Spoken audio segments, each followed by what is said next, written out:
Vamos a iniciar a grabar, digo, para que la gente se arregle si quiere salir en cámara. Y ahora sí, continúo. Ella es doctora en salud colectiva, es colega, es nutricionista de formación de grado, es coordinadora de la red de investigación cualitativa iberoamericana de investigación cualitativa y coordinadora del núcleo de alimentación y de estudios sobre alimentación y cultura. Es autora de múltiples artículos vinculados con esta visión social de la alimentación, el alimento, y en este caso va a exponer en relación a lo que tiene que ver con la medicalización, el biopoder y la alimentación. Así que, para no quitar tiempo, ya le paso la palabra a Shirley y aclaro que ya 10:25 se va a tener que retirar por motivos de agenda, así que las preguntas vamos a dejarlas en el chat y vamos a hacérselas llegar mediante correo. ¿Bien? Muchas gracias a todos y a todas por estar presentes y paso la palabra a Silvia. Bom dia a todos, bom dia a todas. Quero agradecer imensamente pelo convite de participar dessa atividade. É uma honra muito grande para mim. Nós temos buscado muitas parcerias pela América Latina e é muito bom saber que nós temos um porto seguro no Uruguai. É uma felicidade para nós. Muito obrigada pelo convite. Eu vou compartilhar aqui uma apresentação. Vamos ver se eu consigo fazer isso bem. Esse mundo tecnológico, ele não é dos mais amigáveis para nós que somos muito velhos, que somos do período jurássico da existência humana, e vamos tentando, então, fazer uso das tecnologias de informação de maneira a que nós possamos passar por esses momentos sem muito peso, sem muito enfado, né? Muito bem. Eu tenho trabalhado bastante com o mundo das artes e da filosofia, buscando aproximações com o campo da alimentação e nutrição. Nessa linha, procuro sempre trazer algumas imagens que possam suavizar a nossa breve passagem de tempo juntos. Esse é um trabalho de Tarsila do Amaral. Tarsila do Amaral é um nome bastante conhecido no mundo, e ela foi escolhida particularmente para esse dia de hoje, com suas expressões de alimentos, não é? De comidas próprias do Brasil, e que se colocou de maneira muito intensa a partir de 1920, com o que ficou muito forte no Brasil, conhecido como a Semana de Arte Moderna. Nós vamos percorrer algumas passagens do trabalho de Tarsila do Amaral e vamos fechar a nossa apresentação com uma obra que talvez seja a obra mais conhecida do trabalho dela, o Abaporu. Muito bem. Então, mais uma vez, é muito bom estar aqui nesse curso e nessa atividade extensionista APEX da UDELAR. Eu quero dizer para vocês que, ao longo da minha formação graduada em nutrição, lá pelos anos 1970, eu tive professores vindos da UDELAR, excelentes professores, fizeram parte da minha formação e fazem parte da minha vida até hoje. É um prazer muito grande, de certa forma, retomar os contatos com a UDELAR depois de tanto tempo. Trabalho na Universidade do Estado do Rio de Janeiro, no Instituto de Nutrição, coordeno esse núcleo chamado Néctar, e tenho atuado na formação de mestres e doutores através de 2 programas de pós-graduação. Um que fica no campo da alimentação e nutrição e outro no campo da comunicação. Sempre procurando ampliar os horizontes do campo da alimentação e nutrição A Rede Naus é uma rede que nós procuramos fortalecer e convidamos a todos e a todas a que façam contato conosco e queremos muito partilhar nossas atividades, nossos trabalhos com todos vocês. E aqui vamos, Tarsila do Amaral, com seu boi no quintal, então traduzindo ideias de época, né? Bom, eu quero começar fazendo uma distinção importante em termos de categorias, em termos conceituais, do que seja o alimento e a nutrição. Como é que nós temos trabalhado com as ideias de alimento e com as ideias de nutrição. De um modo geral, o campo da nutrição, especificamente, trabalha com o alimento na perspectiva de uma necessidade biológica, uma necessidade de sobrevivência. Se não comemos, morremos. E uma espécie inteira pode desaparecer se não tiver os alimentos disponíveis para si.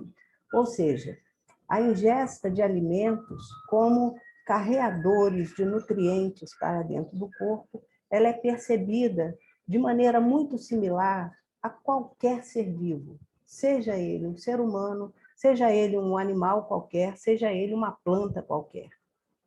Desse ponto de vista, nós lidamos, temos percebido uma proeminência, uma predominância, para não dizer uma hegemonia, no tratamento da ideia, dessa construção, dessa invenção humana narrativa chamada alimento e chamada nutrição, muito similar ao tratamento dado pelas ciências da natureza. Então, alimento e nutrição como categorias do âmbito da natureza, que vem conformando ao longo principalmente do final, segunda metade do século passado até os dias de hoje, dentro de uma perspectiva que se insere muito bem numa racionalidade biomédica e a partir da qual nós desenvolvemos a ideia de uma racionalidade nutricional, centrada nas perspectivas de evitação de doenças, tratamento e cura de doenças, controle das doenças, alguma coisa que se situa no interior de uma razão instrumental, que busca um êxito técnico, no sentido de que, por exemplo, se temos X% da população com obesidade hoje, queremos que amanhã venhamos a ter X menos Y%. Queremos reduzir os níveis, os números, as medidas de obesidade no país e precisamos saber exatamente quais são os meios para usar e quanto isso vai custar. Então, desse ponto de vista, a racionalidade biomédica que procura controlar as doenças e caminhar para um êxito técnico, dentro do campo da nutrição nós percebemos a mesma coisa, seja com a obesidade, seja com a desnutrição, seja com qualquer outra doença, não é? Ou nem sempre uma doença. Né? Já do ponto de vista da alimentação, a ideia de alimentação com a qual nós trabalhamos, ela vai se referir não exatamente, estritamente, à nutrição, que se volta para dentro do corpo humano. Se nós pegarmos qualquer tratado de nutrição, um livro clássico de nutrição acadêmico, nós vamos encontrar uma introdução inicial, falando do mundo, das doenças no mundo, das questões de produção, etc., etc., e em seguida nós vamos encontrar lá lipídios, glicídios, proteínas, minerais, vitaminas, doença,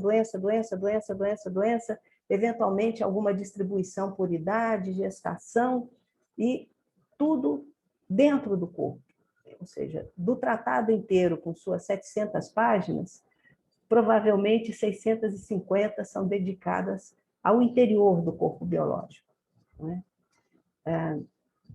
Diferentemente, a alimentação ela vai olhar para o entorno do ser humano, a sociedade em que ele vive, o mundo em que ele vive, a sua inserção, as suas necessidades sociais, as suas vontades, os seus desejos. Né?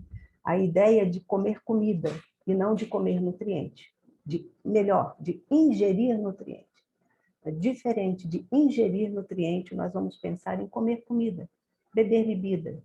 Nós não bebemos H2O, nós bebemos água, nós bebemos vinho, nós bebemos suco de fruta, refrigerante, enfim, cerveja. E então, o alimento, nesse sentido, ele não é apenas um carreador de nutrientes. Além de carregar nutrientes, ele carrega outros códigos, ele carrega códigos sociais, ele carrega símbolos, valores, juízos morais que vão mediar as relações sociais. Então, é possível que a gente olhe para um alimento e diga: esse alimento é do bem, ou esse alimento é do mal. E quem come determinado alimento é uma boa pessoa, ou quem come determinado alimento é uma má pessoa. Uma pessoa fraca, uma pessoa indolente, uma pessoa preguiçosa. Tudo isso vem junto. Então, desse ponto, a partir desse olhar, não é? Para os códigos carreados pelo alimento, é que nós lidamos com a comida. E aqui nós podemos falar, então, de comensalidade. Eu não encontrei uma boa palavra equivalente, eu não sei se a comensalia traduz bem a ideia de comensalidade em português, não é? Mas, basicamente, a perspectiva de que nós temos sujeitos face a face mediados pela comida, não é? Então, a ideia de que a comensalidade ela vai se estruturar não apenas a partir dos nutrientes, mas talvez principalmente a partir dos códigos que estão presentes naquelas relações. E dentro, então, dessa perspectiva das ciências humanas e sociais, nós temos observado, pelo menos no Brasil, e eu acredito que em outros espaços também, não é? Que aquilo que diz respeito à produção, distribuição e consumo de alimentos vem sendo bastante discutido, tem sido presente nas discussões a partir do olhar da economia e da política. Seja da economia, quando ela pensa na produção dos alimentos, na maneira como está ordenada a produção de alimentos num determinado país, por exemplo, não é?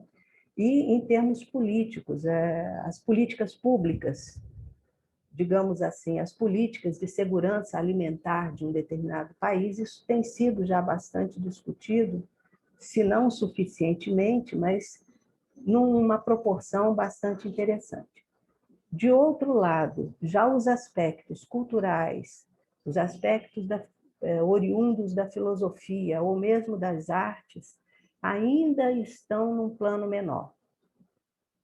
Porém, crescente. Temos observado um crescente interesse por leituras, por produção de conhecimento, busca por orientação para a formação em mestrados, doutorados, etc., nesse campo. É um campo novo e eu diria que muito promissor, ainda que não tão forte institucionalmente como os demais. E é exatamente nesse lugar em que eu me situo nos dias de hoje, né? E lá vamos, Tarsila, e o nome desse quadro no Brasil é o mamoeiro, que seria a planta da papaya, né? Especificada. Muito bem. O que nós, em termos de cotidiano, né, o que nós temos observado hoje são, eu acho que isso é bastante reconhecido, né, é a instituição de novas práticas alimentares a partir desse crescimento da nutrição e a partir da difusão de informações nutricionais, principalmente pelos meios digitais, não é? Mas, de um modo geral, a gente tem bastante disseminação de informação nutricional hoje. E E é comum que a gente encontre expressões como essa, né? Que nos dias de hoje não se deve entender a dieta apenas como suficiente, né? Considerando evitar déficits de nutrientes, mas também ela deve ser vista como uma nutrição excelente, que tem como objetivo a qualidade de vida.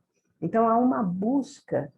Isso é uma grande novidade, né? Isso é uma busca por determinados alimentos, por determinados nutrientes que venham a me conferir maior proteção contra as doenças, por exemplo, ou um fortalecimento do corpo. Então, essa busca por alimentos específicos e por nutrientes específicos, ao mesmo tempo em que a gente encontra uma disseminação muito intensa de alimentos e suas propriedades. Coma isso, coma tomates para evitar câncer de próstata, coma castanhas para evitar, não sei, doenças do coração. Enfim, uma infinidade de ideias, de narrativas que associam determinados alimentos a determinadas doenças ou desenvolvimentos corporais diversos, não é? Que fazem com que a nutrição ganhe um espaço bastante grande, diferente do que nós tínhamos, por exemplo, o início nos anos 1960, 1970, não se falava em nutrientes no dia a dia das pessoas. A gente dizia que precisava comer comida que nos alimentasse. No caso do Brasil, aqui na minha região, é preciso comer arroz, é preciso comer feijão, é preciso comer legumes, não é? É preciso comer comida forte, para fortalecer o corpo.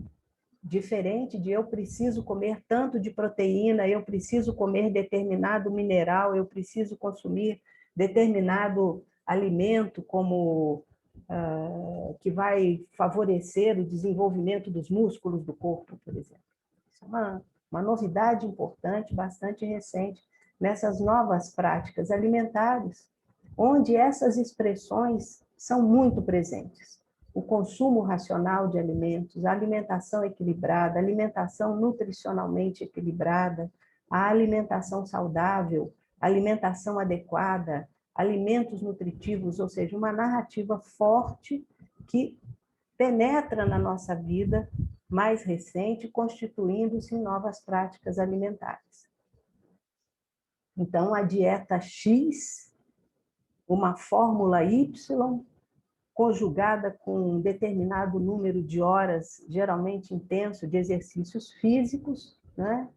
E uma certa perspectiva de que, pouco a pouco, nós vamos deixando de simplesmente comer, para estar o tempo todo numa atitude atenta a uma melhor saúde.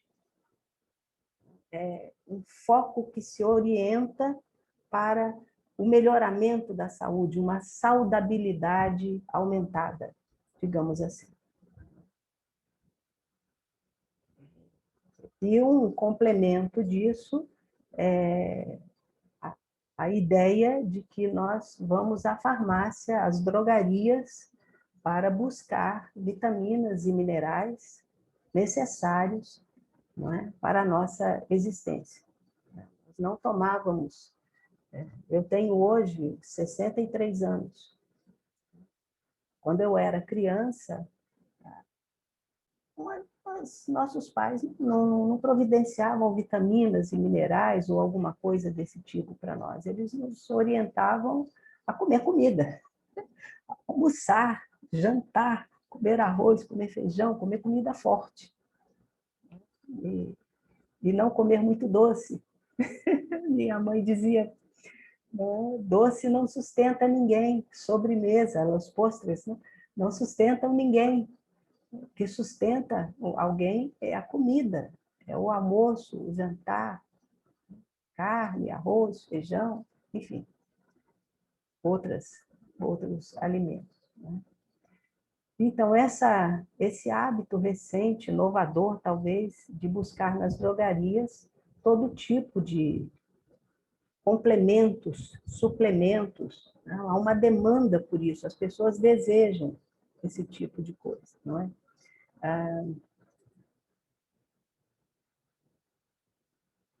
E também a ideia de que a população está cada vez mais investindo recursos que passam a ser considerados necessários, fundamentais, para que se chegue a esse maior nível de bem-estar, não é? Então, essa ampla difusão de conhecimento sobre a saúde nos meios de comunicação, e que são muito agradáveis e muito estimulantes para o público em geral, não é? São discursos que são provenientes tanto da construção biomédica, quanto de muitas formas alternativas, né? Existem também outras, e nós vemos isso em grande quantidade na internet, né? Muitas chamadas a determinadas formas de alimentação que não seguem necessariamente o modelo biomédico, mas que também se orientam por essa busca por um aumento sistemático da saúde, não é? E nesse cenário, então, o nutricionista, ele, como profissional de saúde, é aquele responsável por transformar, por traduzir, não é? O conhecimento produzido na academia para o público em geral, para a população em geral. E ela faz isso, o profissional faz isso na forma de recomendações, recomendações de saúde, não é? Recomendações alimentares. Então, esse binômio dieta e saúde, ele vai se estabelecendo e, principalmente, baseado no modelo de controle do corpo, de controle das medidas corporais, de controle das quantidades de comida e especificidades de determinados alimentos ao longo de cada dia. Então, o café da manhã, o de jejum, aquela sua primeira refeição do dia, ela terá uma determinada quantidade de leite, de café, de pão, de fruta, e 3 horas depois, uma outra refeição de fruta, e 3 horas depois, um almoço, que deverá ter 2 colheres, 2 conchas, 3 medidas de alguma natureza qualquer, né? E com um peso bastante grande nessa tríade juventude, saúde e beleza. É bastante frequente, não é? Que esses elementos estejam presentes nessa forma de gerar conhecimento e de conduzir as orientações para os cuidados com a saúde.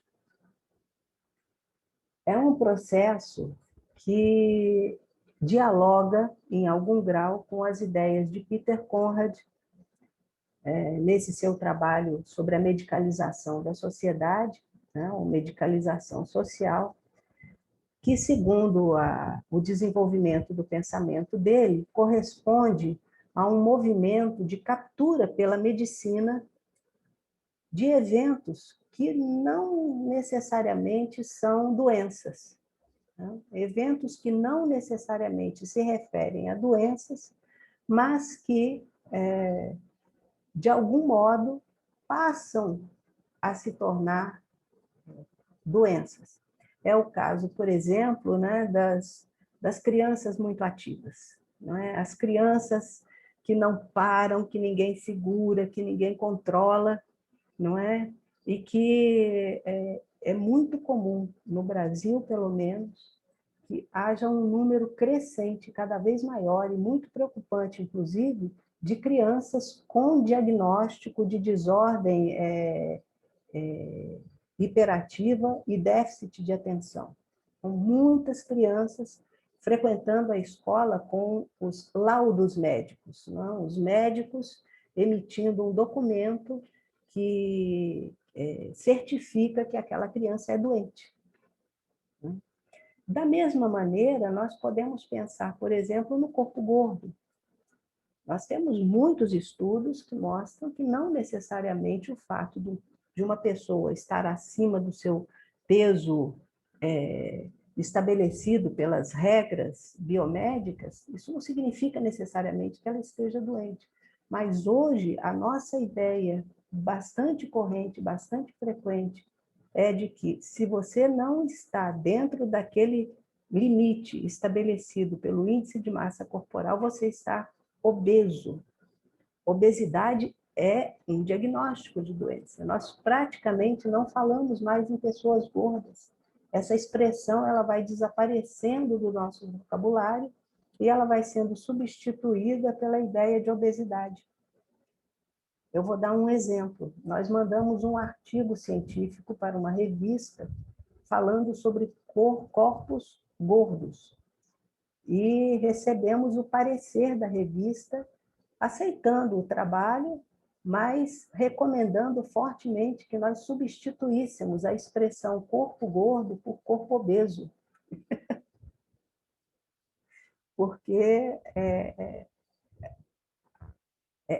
a ideia de risco de adoecer substituída pela ideia da doença. Não sei se me faço clara o suficiente, né? Mas é como se o risco de ter alguma doença fosse transformado na própria doença. Então, muitos fenômenos, particularmente no mundo da sexualidade, no mundo das opções e orientações sexuais, em que um perfil de orientação sexual é transformado numa doença, por exemplo. Né? Então, no processo de medicalização, a gente tem a entrada do médico que eu digo no seu sentido mais amplo, né? Qualquer profissional de saúde, nutricionista, fisioterapeuta, o que seja, não é? Ele passa a tratar de um determinado evento como doença, transforma isso, e isso significa tratamento, medicamento, serviços de um modo geral, algum tipo qualquer de serviço que o profissional passe a oferecer para. A medicina estética, por exemplo, tem uma larga atuação nesse campo, não é? As cirurgias bariátricas, elas muitas vezes são muito mais percebidas como eventos estéticos do que eventos de tratamento de saúde. Então, nesse sentido, a gente tem o processo de medicalização social, né? Dentro dessa perspectiva do Conrad. Uma outra perspectiva similar e bem mais ampla é a ideia trazida por Fox e Ward, onde eles comentam, eles criam essa ideia de farmacologização social. Aqui, nós já não estamos mais falando de eventos que se transformam em saúde, ou que demandam uma terapêutica, mas nós estamos falando de fármacos que podem ser usados independentemente de qualquer necessidade patológica, não é? Então, se você quer fortalecer seus músculos, você compra suplementos para fortalecer seus músculos. Isso não tem nada a ver com doença.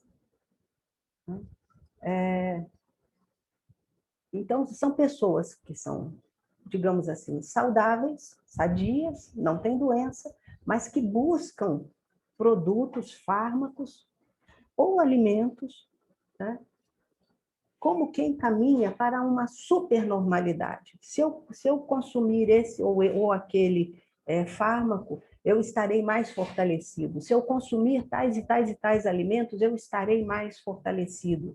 Né? Como se nós pudéssemos ampliar o nosso estado de saúde, como se nós pudéssemos buscar uma espécie de supernormalidade.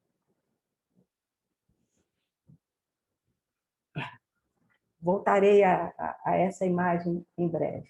Então, nós temos aqui, são algumas imagens de produtos que nós encontramos nas farmácias brasileiras, né? É muito interessante essa ideia do vitaminas e minerais de A a Z, ou seja, tudo. É tudo. Existe uma publicidade no Brasil em que um casal de celebridades diz assim, é provável que isso haja em outros lugares também, mas eles dizem assim, é impossível cobrir todas as necessidades nutricionais através da alimentação, é impossível. Por isso, nós precisamos de um desses produtos que vai de A a Z. Ele vai cobrir tudo. Então, são jogos de narrativas, não é? E que trazem essa informação nutricional tão detalhada, tão esmiuçada, não é? E que também está presente em qualquer alimento. Ou seja, há uma certa aproximação entre as estratégias utilizadas pela indústria de medicamentos para com a indústria de alimentos. Seja, por exemplo, através dessa rotulagem, que traz, né, uma perspectiva bastante... Opa! Enfim, e vários outros produtos que são expressões de comida. Então, é possível consumir calabaça, né? Em pequenas pílulas, ou maracujá, ou berinjela, né? Em pequenas pílulas. Ou seja, é o desaparecimento da comida e a substituição dela por um fármaco. Esse é um processo de farmacologização social, né? E uma quantidade imensa de produtos dessa natureza vão se estabelecendo, como eu disse, né? Então, um produto industrializado, como qualquer outro, não é? Mas que é apresentado como um suco do bem. Não é? Ele é um suco do bem, e é muito interessante. Eu encontrei uma matéria na internet de uma influenciadora, eu não sei qual é o nome que vocês usam em espanhol, no Uruguai particularmente, mas um influencer, né? Então, e ela compara vários sucos, não são sucos, enfim, mas esses produtos industrializados, e ela, então, recomenda fortemente o consumo desse daqui, porque comparando a quantidade de carboidratos deste com o dos outros, este daqui tem menos carboidratos que outros produtos similares. Então, esse aqui é muito melhor. Não é? Ou seja, esse olhar orientado para a composição química dos alimentos, não é?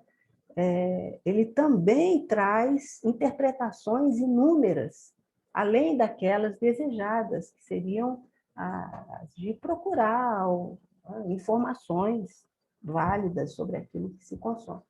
Esse suco do bem, especificamente aqui, esse produto particularmente, ele sofreu uma intervenção forte das agências controladoras de saúde no Brasil, porque ele trazia muitas informações enganosas, informações errôneas, muitas informações falsas na sua embalagem, né? E muito bem aceito, porque ele é do bem.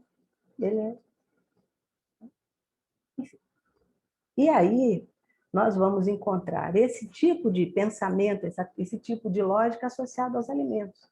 Então, o brócolis, que previne o câncer, fortalece o sistema imunológico, etc, etc, etc, etc, etc. Uma lista imensa, né, daquilo que um alimento isolado pode trazer. E as pessoas, então, procurando nesse mundo tão fragmentado algum lugar para melhorar a sua saúde.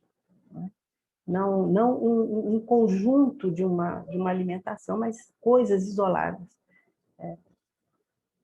Esse caso aqui do Soylent é excepcional. Não sei se vocês devem conhecer, já devem ter ouvido falar, não é? O Soylent foi desenvolvido no Vale do Silício, nos Estados Unidos, a um nerd e alucinado por trabalho daqueles lá, não é? Ele precisa trabalhar o máximo, ter o máximo de atenção diante da tela, produzir o máximo, produtividade máxima, tudo maximizado. O que ele fez?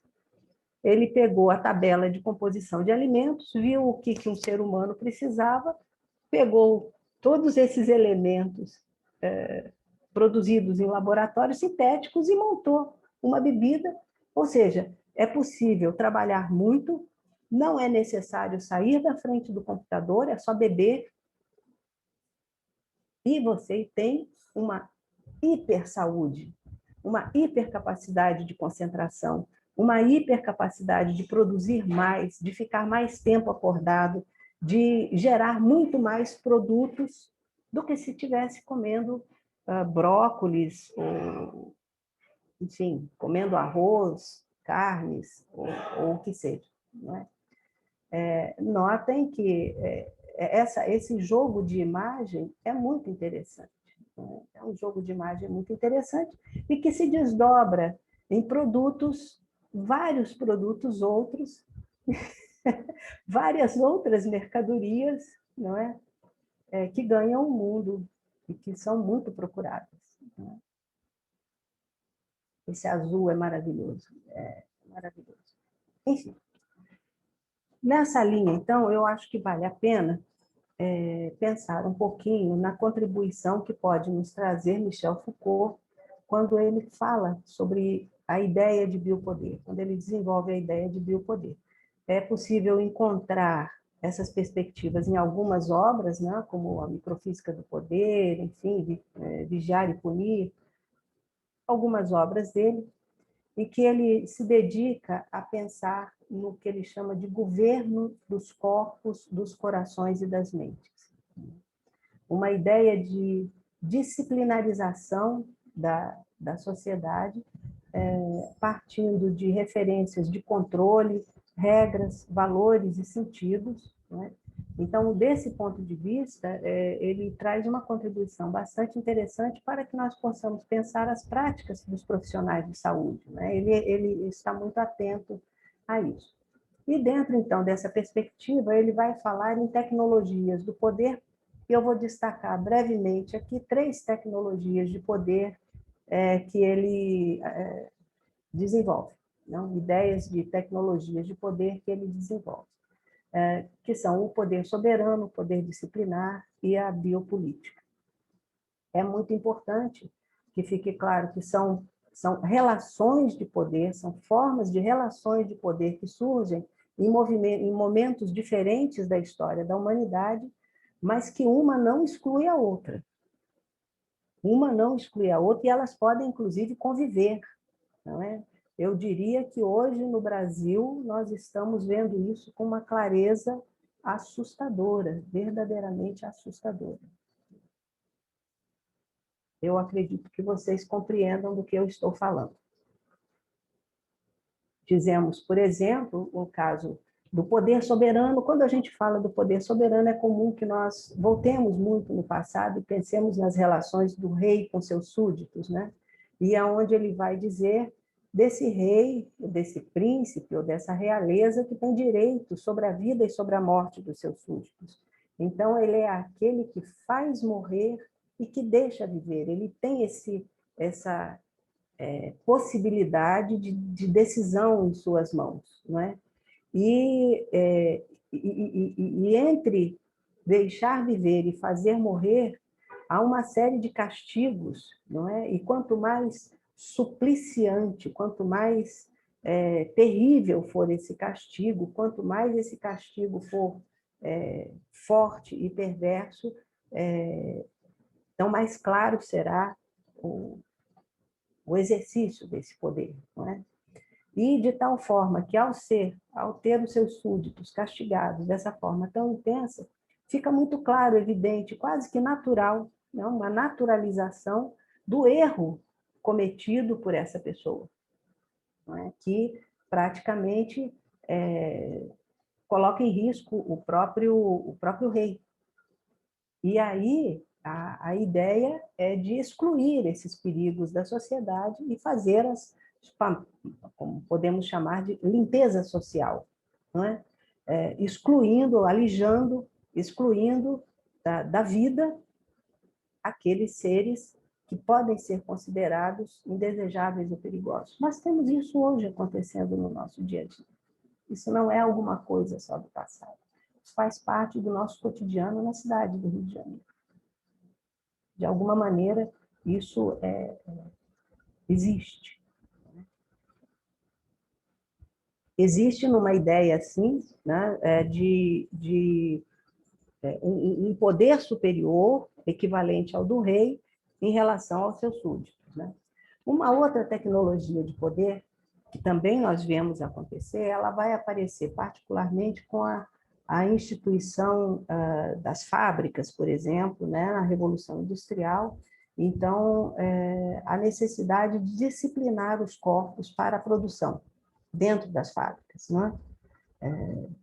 Então, isso é comum dentro das fábricas, por exemplo, a ideia do panóptico, aquele lugar transparente onde alguém fica e vê a fábrica toda, né, e consegue visualizar todas aquelas pessoas trabalhando que precisam estar ali numa determinada posição, na linha de montagem, seguindo aquela sequência que acontece para a realização do produto. Então, é uma ideia de corpos dóceis, úteis ao trabalho, não é? E que são controlados por lei pela repressão, sem dúvida alguma, mas não uma lei geral para um país inteiro. Muitas vezes, aí nós já vamos tendo a coisa caminhando para uma capilarização, onde você tem leis específicas dentro da fábrica, dentro do presídio, dentro do convento, e esses corpos, eles são vigiados, eles são treinados, eles são preparados para uma determinada atividade. Nós vemos isso com muita clareza nas academias, por exemplo, nas academias de ginástica, por exemplo, né? É um dos lugares. Ou nas cozinhas industriais para a produção de refeições, né? Onde temos muitas vezes um panóptico do nutricionista observando todo o processo de produção, né? Com regras específicas que precisam ser cumpridas lá dentro, etc., né? Então, esse poder disciplinar, não é? Ele vai nos orientar também para um caminho de segregação, em que aqueles que são indisciplinados são excluídos, né? É necessário que haja ordem, é necessário que haja normalidade. E aí eu chamo a atenção dos disciplinados, dos desviados, daqueles que não se encaixam nas normas sociais vigentes e que muitas vezes são conduzidos, de algum modo, ao seu isolamento. E, por fim, né, a ideia de biopolítica, que não vai mais se dirigir a uma nação inteira de um soberano sobre os seus súditos, ou de um coordenador, enfim, de um gerente, um responsável por um determinado serviço para os seus trabalhadores, por exemplo, mas é alguma coisa que se dirige aos indivíduos, a cada um. É um processo de introjeção, né? Diz respeito a um projeto de introjeção de normas. As normas sendo difundidas pela sociedade como valores que precisam ser alcançados. É inadmissível que alguém não cuide da sua saúde. É inadmissível que um nutricionista seja gordo. É muito comum os alunos de graduação começarem... Eu ministro aulas para alunos do primeiro período do curso, recém-chegados, entrando na universidade. E uma das expressões constantes deles é inadmissível que um nutricionista não esteja dentro do seu peso recomendado. É inadmissível que um nutricionista não faça uma alimentação correta. E se essa pessoa existe, ela é desqualificada. Se essa pessoa existe, ela não merece crédito. Como é possível? Nós tivemos um caso de um concurso para professor no curso de Educação Física, que também opera nessa linha de pensamento. E quando saiu o resultado do concurso, todos foram lá para ver, né, no mural da Faculdade de Educação Física, o resultado. E a primeira reação, uma das primeiras reações diante do resultado foi: que absurdo, que horror, essa pessoa que passou é gorda. Então, esse nível de introjeção das normas, né, ela não se dá porque alguém porque um governante impôs isso sobre as pessoas sob pena de castigos, mas são introjeções. Os sujeitos vão incorporando as ideias, as dimensões de subjetivação, né? Nessas dimensões de processo de subjetivação, vão incorporando esses valores e uns vigiam os outros.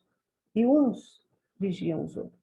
Existe uma expressão muito comum aqui, que diz que nutricionista é fiscal do prato alheio.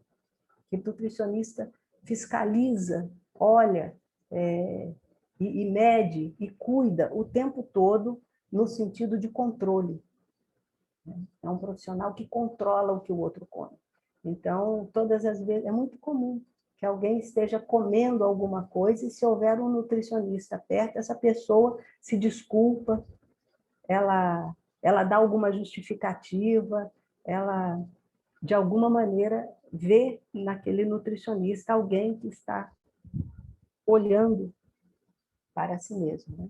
Então, enfim, essa ideia de um corpo individual disciplinado que segue todas aquelas regras, que segue todos aqueles cuidados. Né? Caminho agora já para a finalização, voltando ao início, né, quando eu falava dessa nutrição com sua perspectiva de êxito técnico, não é? De controle das doenças por meio de uma razão instrumental e que dialoga, né? Afinal das contas, na vida, a nutrição não é separada da alimentação. Isso aqui é uma construção, uma narrativa, né? Ordenada para o pensamento, uma formalização do pensamento. Né? Então, nós temos aqui, então, né, retomando lá, a alimentação, a comida e a comensalidade, olhadas particularmente a partir da economia e da política, não é? Por exemplo, no caso brasileiro, a força do agronegócio, a força da indústria de alimentos, né? A publicidade, enfim, as imensas redes de distribuição de alimentos que são, em última instância, todos eles controlados por grupos internacionais, né?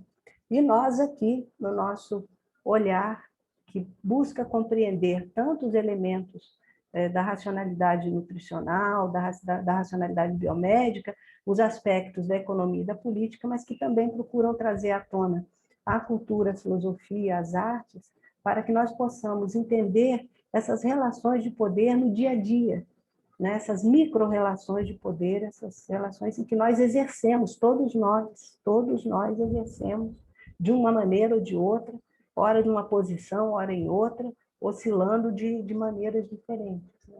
Pensar sobre as nossas práticas profissionais, sobre o exercício profissional, sobre relações de farmacologização, medicalização, relações de biopoder, de poder disciplinar e de poder soberano, tudo isso está na nossa frente, né? Está na nossa vida, tudo isso faz parte da nossa vida, e nós vamos vendo isso nas revistas, não é? Anitta é um nome conhecido hoje no mundo inteiro, ela é a expressão da revista A Saúde da Mulher. Então, essa é a ideia de saúde jovem, magra e com grande sucesso, e que está lançando, nesse momento, uma dieta especial no mundo hiper consumista, né, de Lipovetsky, por exemplo. É uma série rápida, controla a ansiedade, resolve tudo. E essa aqui é uma outra revista, Boa Forma. Portanto, se vocês não estão assim, vocês não são a boa forma, eu me incluo, estou muito distante disso, não é? E que também pode acontecer aos 20, 30, 40 anos, com cardápios perfeitos, etc., não é? E muito centrada no indivíduo, tudo isso muito centrado no indivíduo.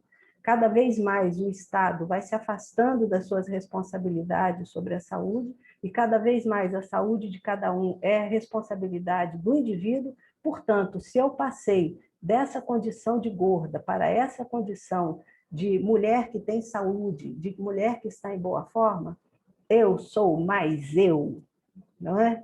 é o indivíduo, é a afirmação do indivíduo como responsável por sua própria saúde, uma sobrecarga imensa, mesmo que seja perdendo 30 quilos, consumindo um tal de chocolate manipulado, que eu não sei que possa ser isso. Realmente não tenho ideia. E que também serve para os homens, né? Aqui está o homem, a saúde do homem, com suas combinações de alimentos que turbinam os músculos, não é? Com a dieta do prazer, né? Que é possível emagrecer comendo doces e todas as delícias, não é? E que vejam, uma questão extremamente pontual, que é essa história do glúten, não é?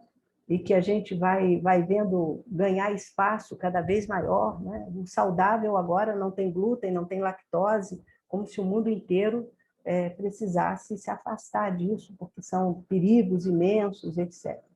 Muito bem. Dentro, então, dessa linha de pensamento, eu queria apresentar para vocês a página do Néctar na internet, onde vocês vão encontrar muitos filmes, não os filmes em si, mas muito material analisado sobre filmes, alguma coisa em torno de uns 40, 50 filmes que tratam desses assuntos por outras perspectivas, a partir de outros autores, né? E também um conjunto de publicações que nós temos feito um esforço grande para que todos sejam de acesso gratuito. Praticamente tudo que está aqui pode ser ou acessado, pode ser baixado, né? Pode ser feito o download no seu computador, ou alguns você não pode baixar, mas pode ler na tela, na pantalla, né?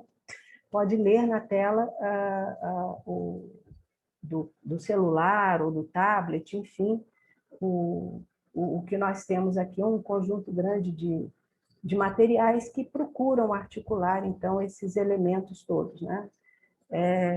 Temos alguns trabalhos em andamento, em breve nós temos alguns livros que podem ser acessados, e aqui as possibilidades de contato conosco, onde nós temos material. Como eu disse a vocês, eu encerro aqui trazendo essa obra, que é o Abaporu, né? É uma obra ícone da Tarsila do Amaral, e que, curiosamente, vem esse nome que foi dado a essa tela, Abaporu, vem do idioma tupi, dos grupos indígenas brasileiros, em que Aba significa homem, Ora significa gente, e U significa comer. É o homem que come gente, é o homem devorador do homem, né? Então, essa expressão muito forte do movimento chamado Movimento Antropofágico da Semana de Arte Moderna de 1920 no Brasil, que traz como expressão essa pessoa que tem braços e pernas e pés muito fortes, mas cuja cabeça é muito pequena, e que clama, demanda, pede por crítica, por análises críticas, por reflexões, que pede para olhar para a produção artística europeia e fazer através dela uma refeição, né? Em comer essa arte europeia e fazer dela uma arte brasileira, algo original, algo diferente daquilo que é corrente. Então, nesse sentido de fazer algo diferente daquilo que é corrente, é que nós podemos pensar, talvez, num movimento antropofágico alimentar e de saúde. Então, era o que eu só posso agradecer pela oportunidade e estou à disposição para o que vocês possam comentar. Muchísimas gracias, Shirley, por la presentación. La verdad que interesantes todos los conceptos que fueron desarrollados, y además te felicito por el tiempo porque quedó redondo específicamente para lo que más o menos teníamos acordado. Me parece que, digo, los que somos nutricionistas dentro del público acá presente, muchas cosas nos resonaron en relación a estas cuestiones de la fiscalización, el control, el disciplinamiento del cuerpo. el hecho de no poder, el cuerpo gordo, como incomoda, como no es bien visto, esos discursos, uno a lo largo de la formación los ha escuchado, todas estas cuestiones de que nutricionista no puede ser gordo, está mal visto.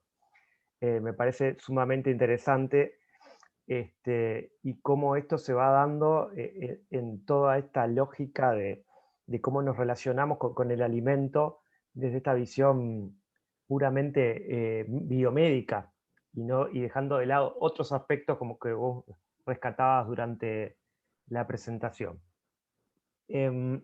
Como habíamos quedado, para no quitarte tiempo porque tenés otro compromiso, vamos a aquellos comentarios, cuestiones o preguntas que haya que queden en el chat y nosotros te las podemos hacer llegar, o si tenés, creo que más o menos 5 minutos más podrías tener, si alguien desea hacer un aporte, alguna pregunta, lo dejamos en este momento, que lo puedan escribir por chat, y vemos si podemos hacer una mínima interacción durante estos 5 minutos, y si no, estaríamos dando cierre a este primer momento, en donde escuchamos la disertación de Shirley, y pasar a el segundo momento. Así que aguardamos por algún comentario que haya en el chat, y si no, vamos a dar continuidad para no perder la mecánica. Creo que quedaron muchas cuestiones repiqueteando, sin duda que lo que se ha vertido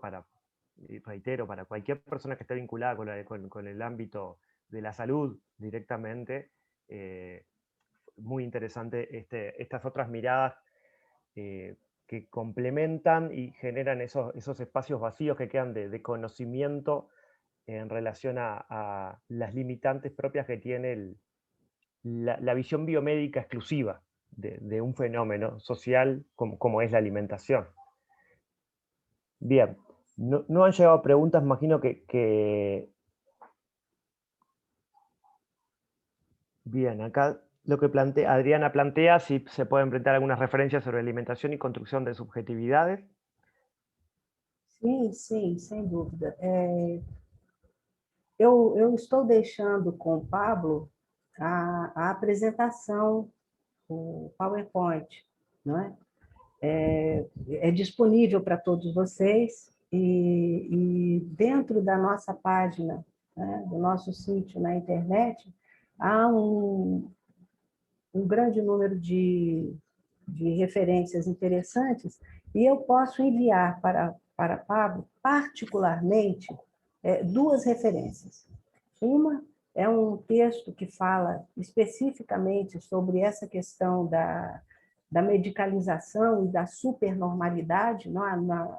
A coparticipação da nutrição nos processos de construção dessa supernormalidade, né?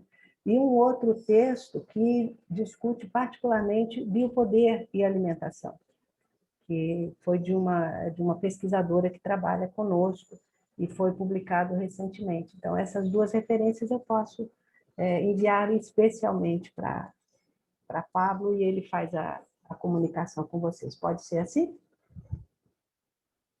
Bien, nosotros tenemos el material, entonces se va a difundir nuevamente, o veremos, le llegará por correos después cuando esté todo el proceso de certificación. Bien, entonces ya estamos en la hora que tendríamos pactada, así que Shirley, muchísimas gracias nuevamente en nombre del programa Apex, así que te agradecemos por tu participación en los cursos de verano Pablo Carlevaro, y vamos a despedir a Shirley y seguimos con la segunda instancia de la jornada. Os agradecimentos são meus, é um prazer enorme, estou à disposição, sempre que queiram, podemos conversar e vamos nos aproximar, vamos buscar caminhos comuns. Um abraço grande a todos. Muchísimas gracias. Bien, entonces para dar continuidad a la jornada, disculpen, pues estoy cambiando la vista de hablante a la vista de público general y me cuesta hacer 2 cosas a la vez, tengo esa pequeña falencia. Lo que quería comentar es que, bueno, ahora para dar continuidad a esta jornada de hoy, Me olvidé hoy de avisar al inicio que quienes se están inscribiendo por el tema de la certificación dejen el nombre, ¿bien? En el chat van poniendo el nombre completo, así que al registro de asistencia, porque siempre sucede en cualquier evento que se inscribe una X cantidad de personas y asiste una X cantidad. Bien, y ahora sí, vamos al segundo momento. Tengo que pasar, esperen que voy a ir pasando de anfitriones a las y el exponente que van a seguir, que ya están hace rato acá conectados, estuvieron presentes durante la presentación. Bien, y ahora vamos a continuar vinculándonos un poquito más con la cuestión territorial, con lo que pasa en nuestro país en relación a esta problematización de la cuestión alimentaria, y para eso tenemos un invitado y dos invitadas. El invitado es el ingeniero agrónomo Mario Remedios. Él integra el plenario del programa APEX, trabaja hace muchos años en el territorio del municipio a través de distintos espacios y sobre todo muy vinculado a lo que tiene que ver con la agroecología. Por otro lado tenemos a la profesora adjunta Adriana Causi.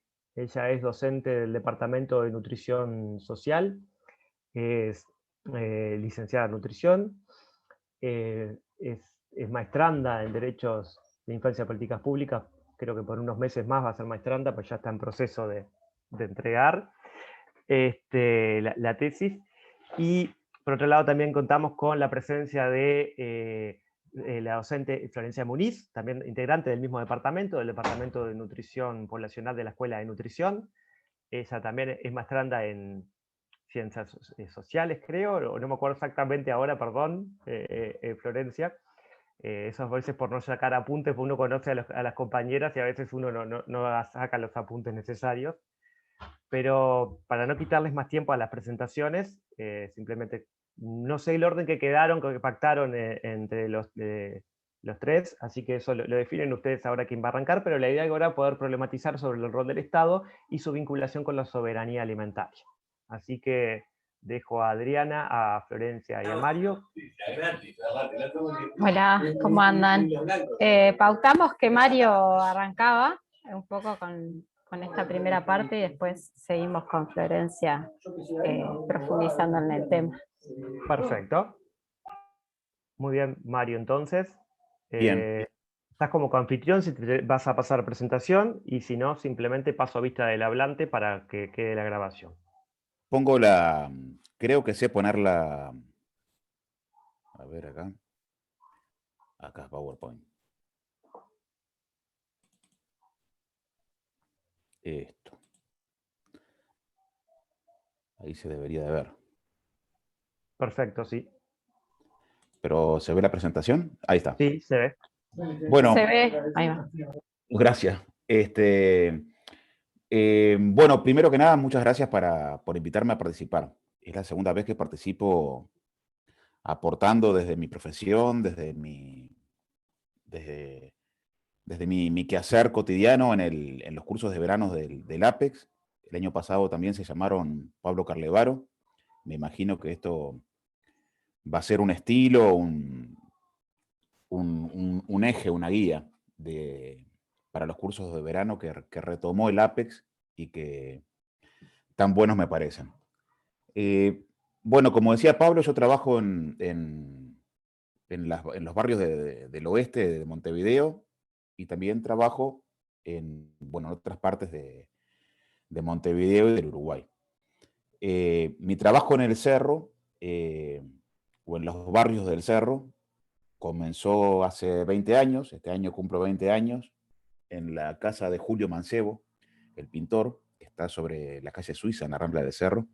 Y después, bueno, comencé a trabajar por otros lugares y otros proyectos, aunque sostengo el vínculo con Julio, con su casa y su obra.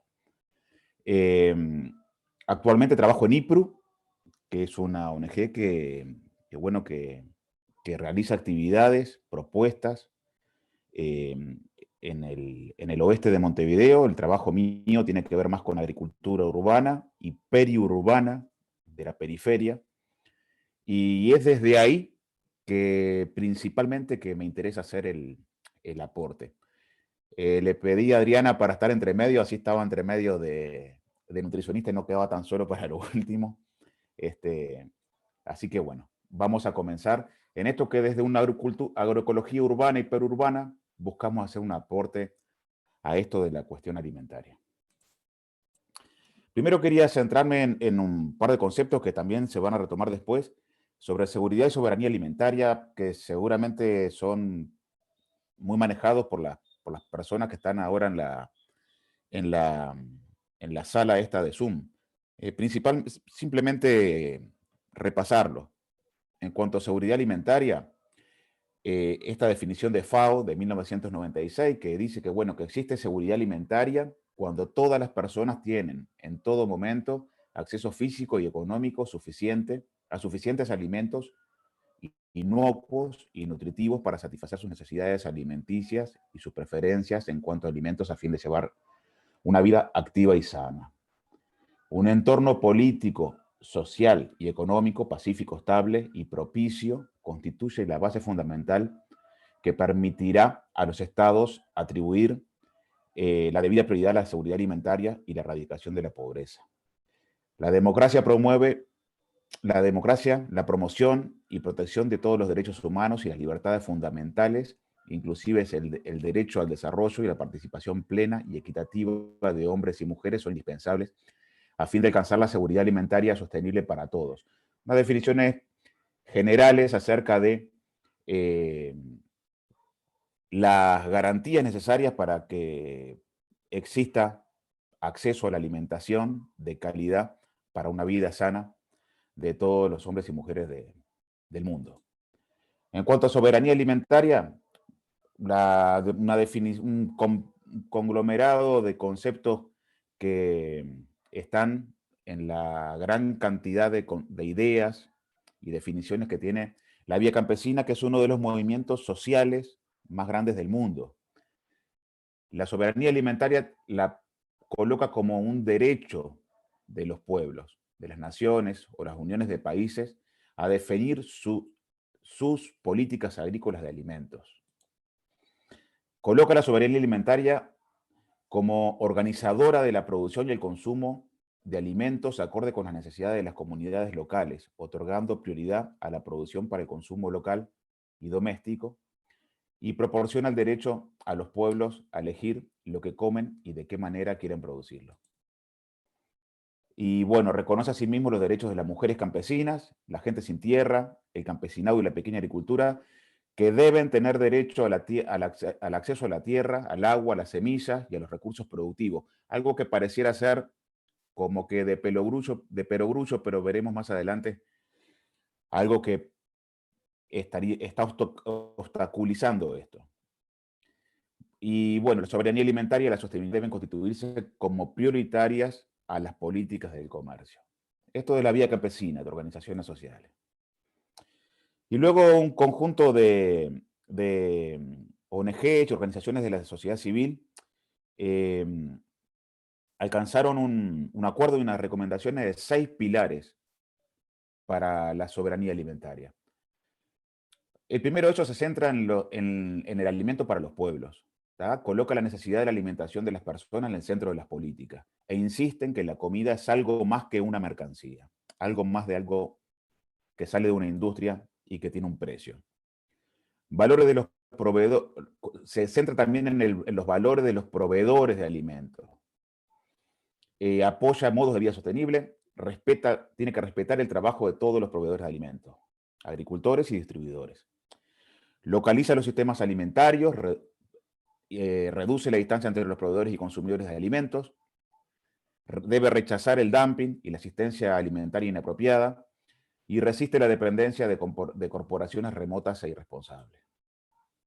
Por otro lado, otros 3 ejes de la soberanía alimentaria es que sitúa el control a nivel local, el control de la producción, lugares de control en manos de proveedores locales de alimentos, reconoce la necesidad de habitar y compartir territorios y rechaza la privatización de los recursos naturales o bienes de la naturaleza.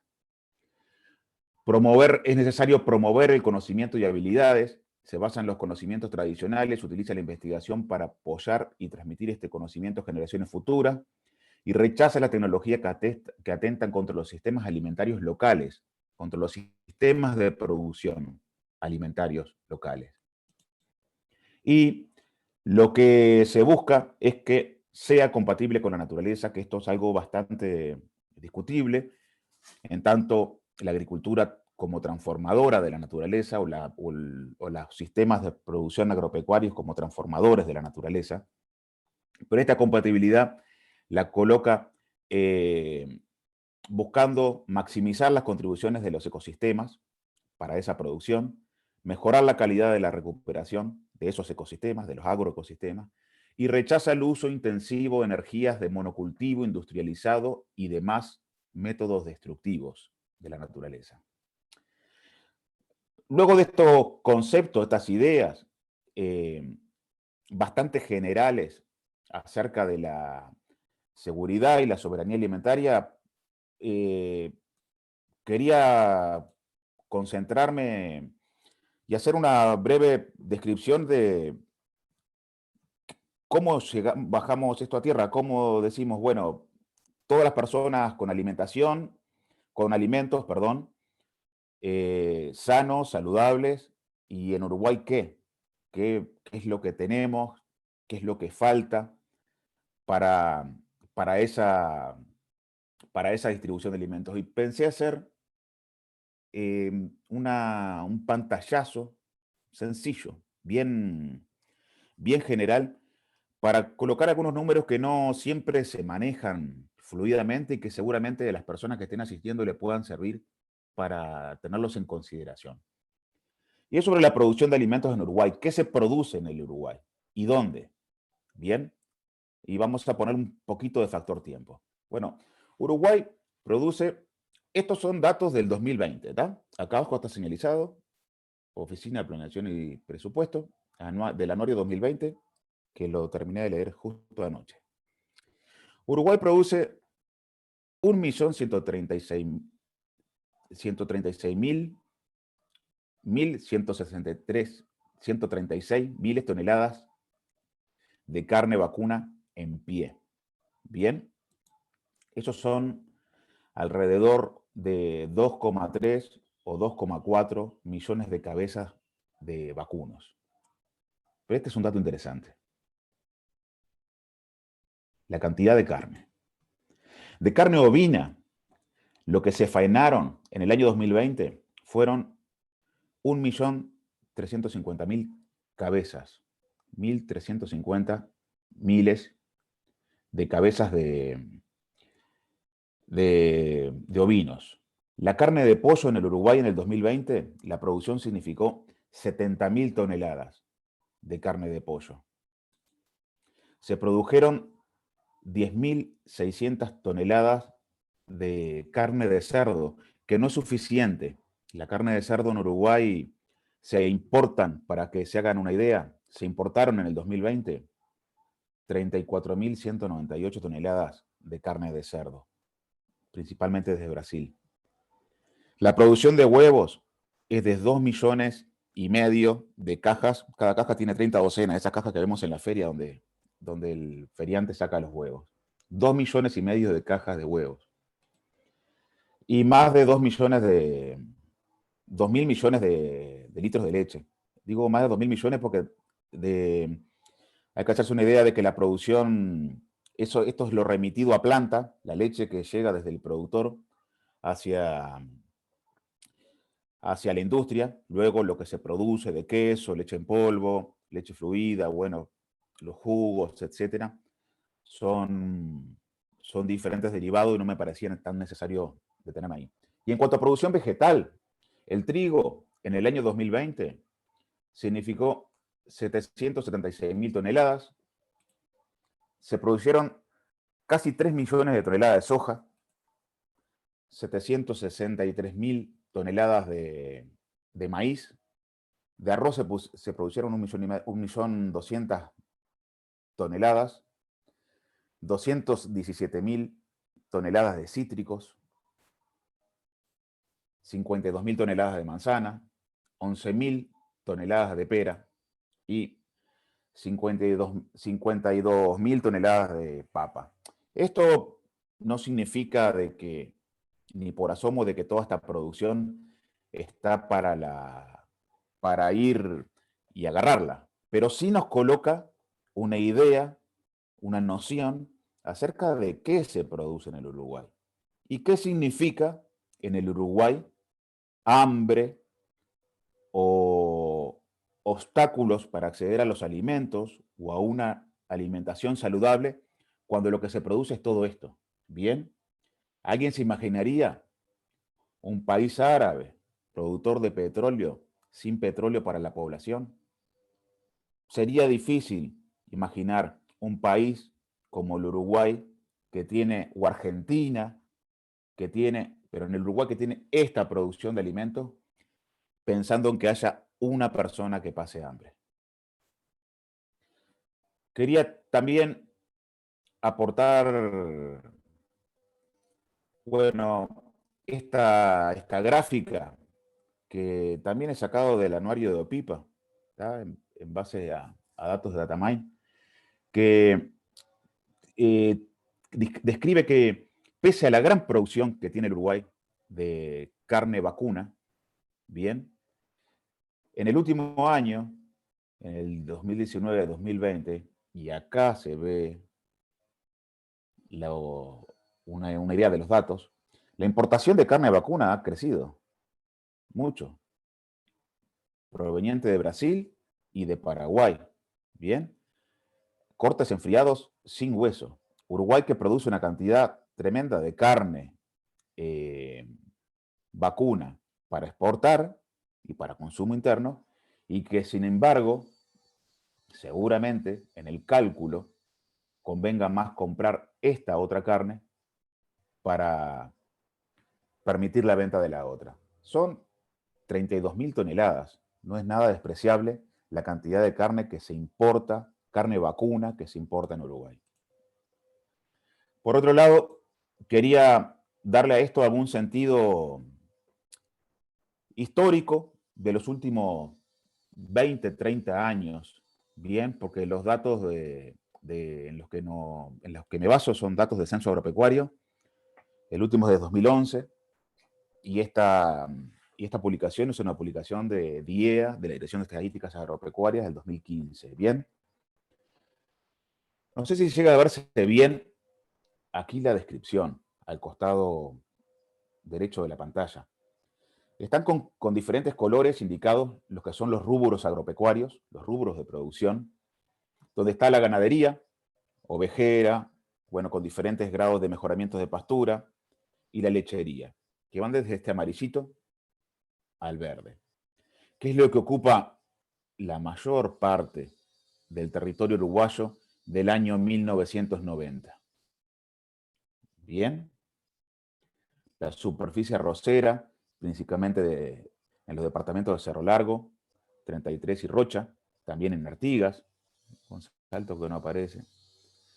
Y esta, la superficie agrícola ganadera, bien, y agrícola lechera, en el litoral y en las tierras de Soriano, San José, Colonia, y la actividad forestal, principalmente concentrada en el departamento de Rivera. Bien, algo en Paysandú también, contra el departamento de Río Negro. Ya para el año 2000, la superficie forestal crece significativamente, no solamente en el departamento de Rivera y Paysandú, ya se encuentra en el departamento de Río Negro, en el departamento de Soriano, de los mejores suelos del Uruguay. Esto tiene que ver con durante la década, esto es lo que tenemos en el 2000, entonces todo lo que pasó desde el año 90 hasta el 2000 tiene que ver con las facilidades para estimular la producción forestal. Bien. El área ganadera, que sigue siendo la mayoritaria del país, ya un poco reducida, y el área agrícola que comienza a desarrollarse. Pero tenemos para el año 2011, ya con todo el desenvolvimiento y el desarrollo de lo que le llamamos el agronegocio, la industrialización, a un ritmo muy, muy grande, muy veloz, de la industrialización de la agricultura y del sector agropecuario, ya un desarrollo más importante, ya teníamos una papelera de celulosa para esa época, UPM-1, que era Bodnia, ya forestación, ocupando una muy buena porción del Uruguay, bien, la superficie solamente agrícola, que es la roja, que no tiene ganado, con la incorporación de los cultivos transgénicos mucho más desarrollada. Antes se restringía solamente a estos departamentos y algo en el litoral. Ahora solamente la agricultura comienza a ocupar un lugar muy importante y el panorama y el mapa uruguayo comienza a cambiar. La ganadería, con menos de 10% de mejoramientos de suelos, la más natural, es prácticamente ínfima. La que tiene más de 10% de su superficie de mejoramiento también está presente, pero es mayor que las anteriores, lo que significa una mayor concentración de insumos y de energía para producir. Y bueno, y los otros sectores se mantienen bastante concentrados a los ejidos de algunas ciudades, como es la fruticultura, la horticultura y la citricultura en el departamento de Paysandú y Salto. La mayor producción en Paysandú y luego también en Salto. Bien. Este es el panorama de lo que se viene desarrollando en Uruguay en cuanto a agricultura y ganadería, la incorporación de cultivos transgénicos, el desarrollo con la expansión del área agrícola, basado en una gran incorporación de insumos y de agrotóxicos, y el incremento de la forestación con los costos ambientales y sociales que están siendo puestos en tapete por las organizaciones ambientales y, bueno, y los movimientos de agroecología. Que no me voy a concentrar en eso, simplemente quiero detallar esto, que en muchas de estas... Perdón, se me pasó acá.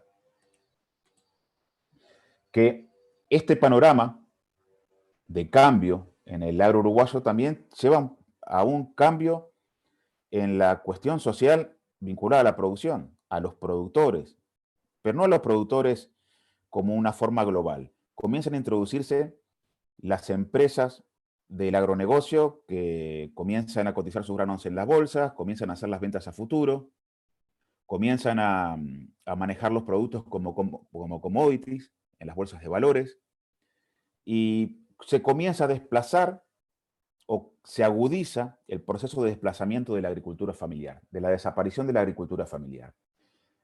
Los productores familiares son productores chicos, que no contratan a más de 2 personas permanentes ajenos a la familia, donde el principal componente del trabajo es la familia, ¿bien?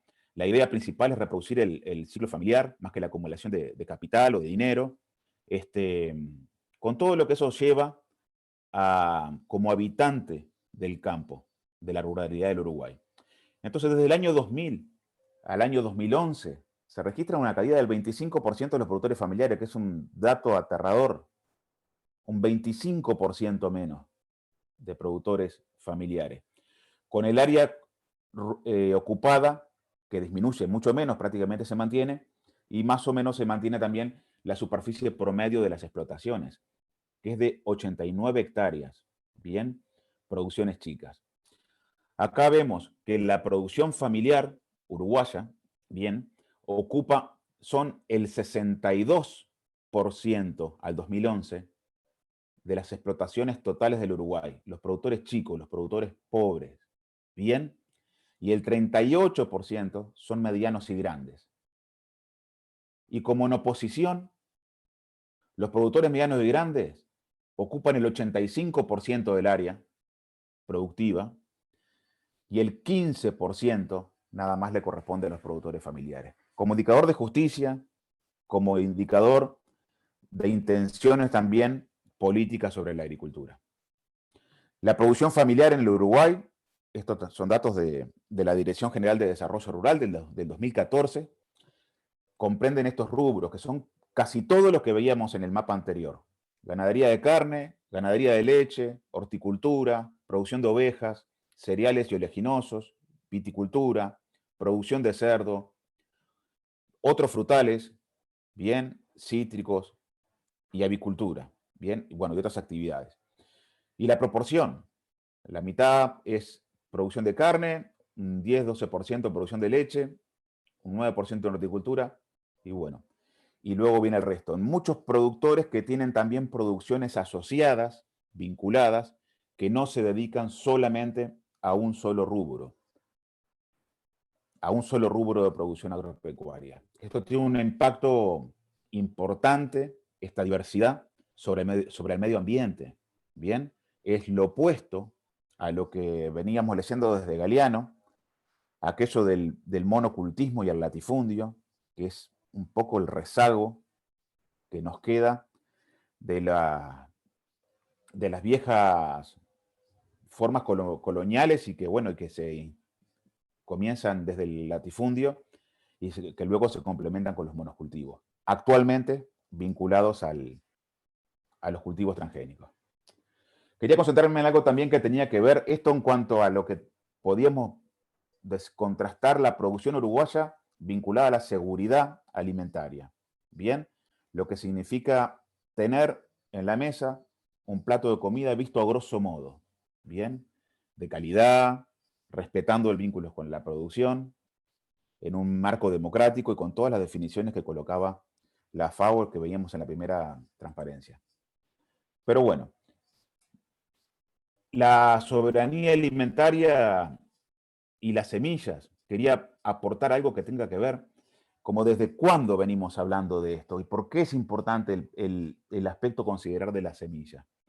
Desde la Revolución Verde y desde el desarrollo de las variedades híbridas de alta producción, la incorporación de fertilizantes de alto rendimiento, la promoción de síntesis de fungicidas, insecticidas y herbicidas, desde esa época el crecimiento de la producción de alimentos ha crecido en el mundo, ¿bien? Y ese es el justificativo principal, pensando en que no iba a alcanzar los alimentos para alimentar a la gran creciente población mundial y sumado a las guerras que ocurrían, las devastaciones, ¿bien? Y todo lo que sucedía en el mundo. En el marco de políticas de crecimiento capitalista, de acumulación en cada vez menos pocas manos y apoderándose cada vez más los centros que proveen insumos de la industrialización de la agricultura. Bien. Este proceso no solamente lleva a un resultado en el que de bondadosos colocan para los productores, para los agricultores, la genética o los insumos, sino también que lleva a un desplazamiento de las variedades criollas y a su vez, en el último tiempo, cada vez más buscando regular la producción de las variedades criollas o variedades ecológicas o cultivos locales que muchos productores y campesinos en el mundo practican. En Uruguay eso se está regulando, a qué punto, o se piensa regular, y en el mundo también, hasta qué punto una persona puede intercambiar semillas con otro o con otra, sin tener que registrarla, cumplir determinados protocolos que son propios de la producción comercial y no de la producción familiar o local o campesina y con las condicionantes que esto lleva. La superficie de cultivos transgénicos, luego que comienzan a incorporarse en miles de hectáreas en Uruguay, es en la zafra 2016-2017, ¿bien? Son 1 millón de hectáreas de soja y 57.000 hectáreas de maíz. Y esta es la evolución en miles de hectáreas de soja, maíz, sorgo y girasol. Esta es la época en la que se libera la soja transgénica en Uruguay, año 2002-2003, esta temporada. ¿Bien? Y miren lo que viene siendo un crecimiento. con el maíz transgénico algo de maíz crece, algo, estamos hablando del triple, pero es impresionante el salto y el crecimiento de lo que es la soja, y en todos estos años, no solo este aumento en miles de hectáreas, acá ya estamos en el 1.000.000 de hectáreas, bien, sino todo este historial de aplicación de agrotóxicos, de sustitución de sistemas pastoriles por sistemas agrícolas, de alta agresión para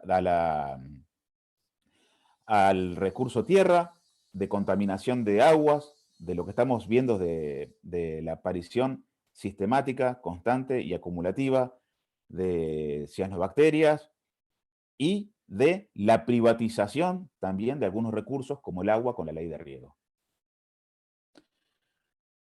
Decíamos que esto también está asociado a la acumulación y a la aplicación de productos tóxicos, de venenos, de agrotóxicos, de pesticidas, ¿bien? Y también coincide con desde el año 2002-2003, y principalmente los herbicidas, con el glifosato, Roundup a la cabeza, que continúa la línea de las superficies en miles de hectáreas. Esta es la gráfica de la aplicación de agrotóxicos que ha traído la incorporación de cultivos génicos al Uruguay. También fundamentando la mortandad de abejas, que cumplen un papel fundamental en la agricultura, y la pérdida de biodiversidad por otros animales e insectos que son muertos con la aplicación de estos agrotóxicos. Los cultivos transgénicos que están en proceso que se liberaron, al 1 de septiembre del 2020 son algunos de maíz, algunos de soja, pero la novedad es el trigo transgénico, bien, que viene buscando tolerancia a la sequía y salinidad y tolerancia al herbicida glifosato. Bien, o sea, más glifosato, más aplicación de agrotóxico. Entonces, venimos a una producción que, esto es un texto nuevo que me lo pasó ayer Silvana, de la red de semillas agroecológicas, que está buenísimo, que un trabajo de Marcos Filardi y Stefano Prato, del 2018, reciente, que dicen que estas dinámicas modernas en la agricultura, en concreto, van desarrollando un proceso de desmaterialización, digitalización y financiarización de la agricultura, y están cambiando profundamente el carácter del sistema alimentario corporativo. Esto está provocando, entre otras cosas, el cambio de poder hacia nuevos actores que a menudo están cada vez más distantes de la producción de alimentos, y al mismo tiempo están alterando la concepción del mercado de alimentos y los hábitos de consumo de alimentos en los centros urbanos y más allá. Antagónico totalmente a lo que veíamos de las definiciones de seguridad y de soberanía alimentaria. Bien, la desmaterialización se refiere a comenzar a darle valor financiero a lo que no es físico propio del alimento. El marketing, la góndola en el supermercado, el packaging, la publicidad, los costos de todas estas publicidades y estos componentes que llevan a la desmaterialización. La digitalización tiene que ver no solamente con los nuevos procesos comerciales con las nuevas tecnologías, sino también tiene que ver con la digitalización que está teniendo la incorporación de insumos, bien, y el control de todo el proceso productivo. Y la financiarización, no solamente vinculado a los precios de los insumos, sino cada vez más al precio y a la monetarización de los recursos naturales, de los bienes de la naturaleza. Hace unas semanas la noticia fue de que en Wall Street comenzó a cotizar el agua natural. En Uruguay existe una ley de riego que privatiza el agua para el riego. ¿Qué va a suceder con la tierra? ¿Qué va a suceder con el aire? Aún no lo sabemos, pero lo cierto es que la tierra no es gratuita, se vende, y cada vez más se está convirtiendo, en vez de ser un recurso de un país, de un pueblo, en un bien comercial para las especulaciones financieras. Y quería finalizar centrándome en una propuesta alternativa que es la agroecología. ¿Alternativa contra este monstruo? Sí, alternativa, con una propuesta distinta. ¿Que hoy en día tiene un despliegue? ¿O que como para contraponerlo? No. ¿Y que tiene cosas también de ese otro modelo? Y puede que las tengan, pero no deja de ser fundamentada y basada en la lucha de los movimientos sociales una alternativa para las poblaciones del mundo. La agroecología como movimiento social se ha gestado desde los propios campesinos y las campesinas, en el campo, en la huerta, en las fincas y en las milpas. Pero además ha existido una reciente adopción de la agroecología por parte de los movimientos sociales rurales en América Latina y en el mundo. Esto es una definición de Altieri Toledo, ¿bien? Rurales y urbanos. En este escenario, los movimientos sociales agroecológicos emergen como estrategias de defensa, cuestionan las relaciones de poder y la exclusión que genera el capitalismo a través de la agricultura industrial convencional, cuyo objetivo es maximizar la producción y las ganancias. Tres enfoques quería citarles, que son los tres enfoques que maneja la FAO. Bien. Uno, que es como ver a la agroecología como ciencia que estudia la interacción entre los distintos componentes del ecosistema, como un conjunto de prácticas que intenta obtener sistemas agrícolas sostenibles con una producción estable y optimizada de alimentos.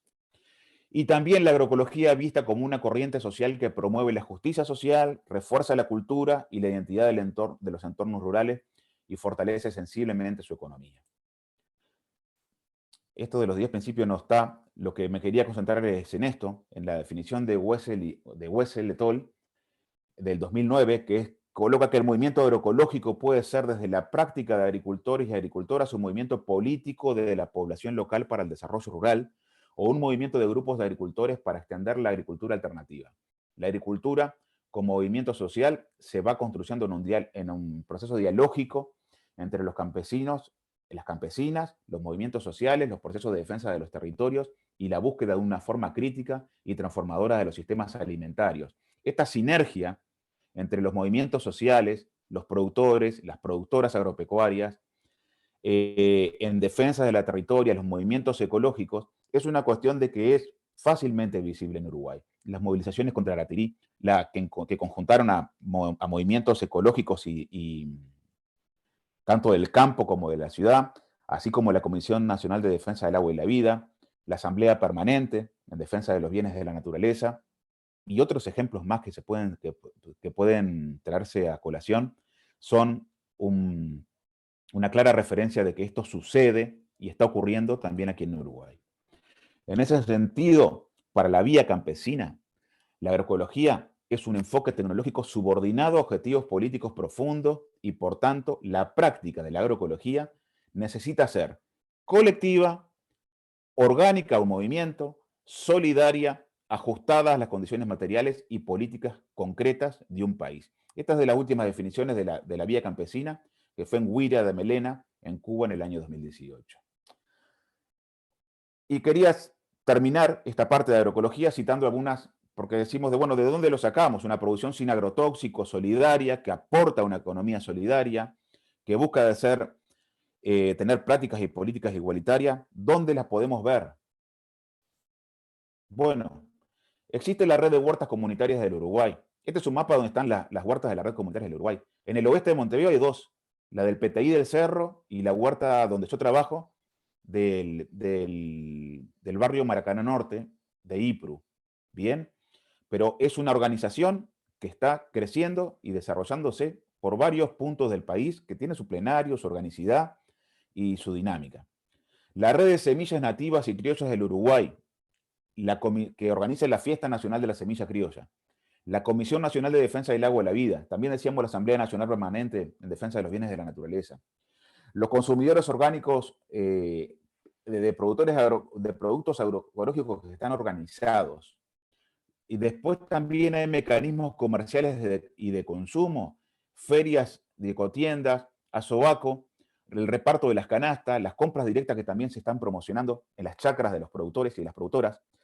Un componente importante en defensa de la agroecología y en promoción de ella son ONGs, colectivos e instituciones que apoyan a diversos procesos reivindicativos, productivos y de certificación de producción orgánica. Importantísimo. Acabo de plantear de que 2 huertas comunitarias de la red de huertas tienen el acompañamiento, la asistencia, el vínculo con instituciones y colectivos.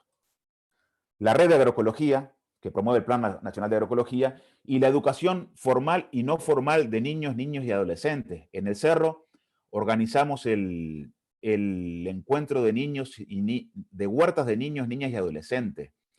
Cada vez más son las escuelas que tienen huertas escolares.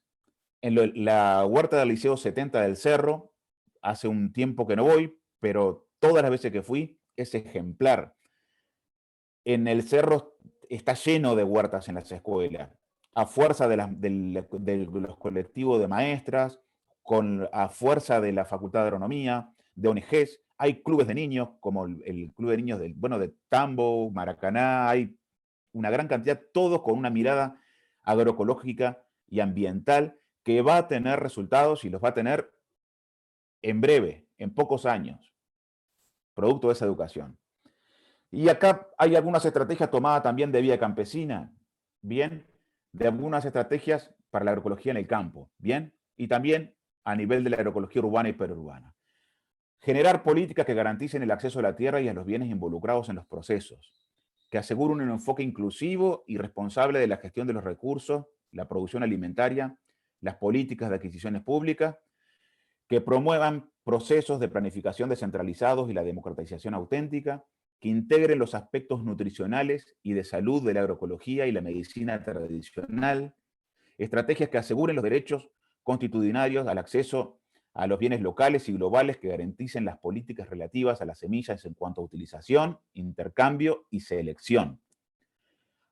Estrategias que apoyen la producción agroecológica urbana y periurbana, que garanticen los derechos de las comunidades pesqueras y que desarrollen programas que velen por el derecho de los trabajadores y las trabajadoras rurales a una vida digna, incluyendo la puesta en marcha de una auténtica reforma agraria y la formación en agroecología. Pensar agroecología sin producción familiar o sin reforma agraria es arar sobre la sal, es sembrar en la sal. Y bueno, y quería retirarme con una reflexión final, que es una frase que está sacada de este libro, que yo fui a este encuentro, que era el 4º encuentro de experiencia de educación en la comunidad, que fue en el APEX en el año 99.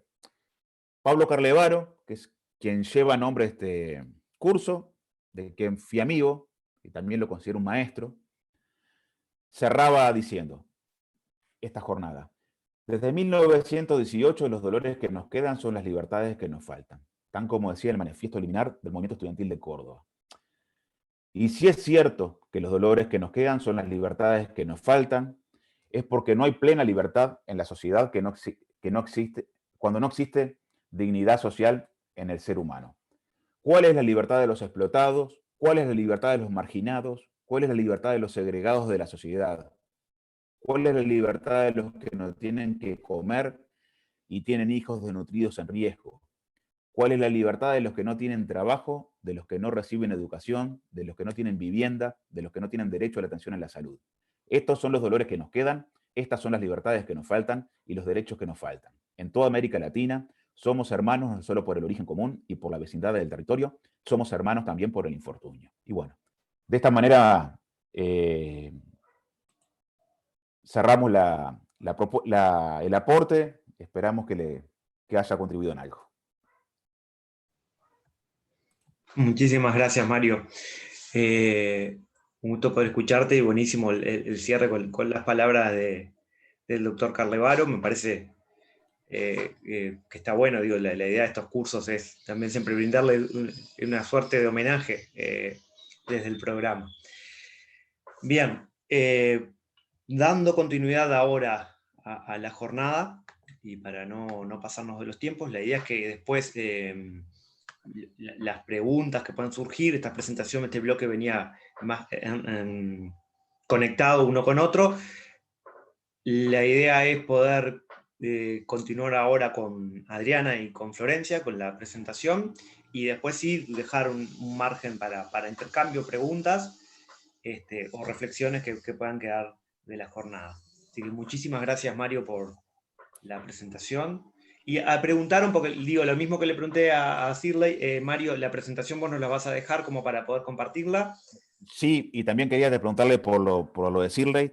Te había dicho por teléfono de que me parece buenísimo esto del biopoder, bueno, lo que aportó. También te quería preguntar si la de ella iba a estar disponible.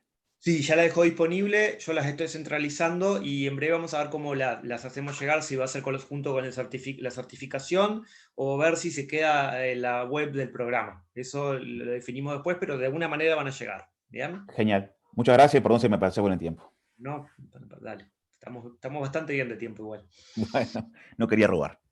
Dale. Muchas gracias, Mario. Gracias a Ahora usted. sí, Adriana y Florencia. Bueno, hola, buen día. ¿Cómo andan? Voy a intentar compartir. Pero yo voy a querer hablar. Dale, y todo Flor. esto. Voy a querer editar. Ah, va a querer hablar. Sí, tenemos acá el espacio Rincón Infantil. Bueno, que aporte todo lo que quiera. Ahí se ve la presentación. Sí, se ve, Florencia. Dale pantalla completa, capaz.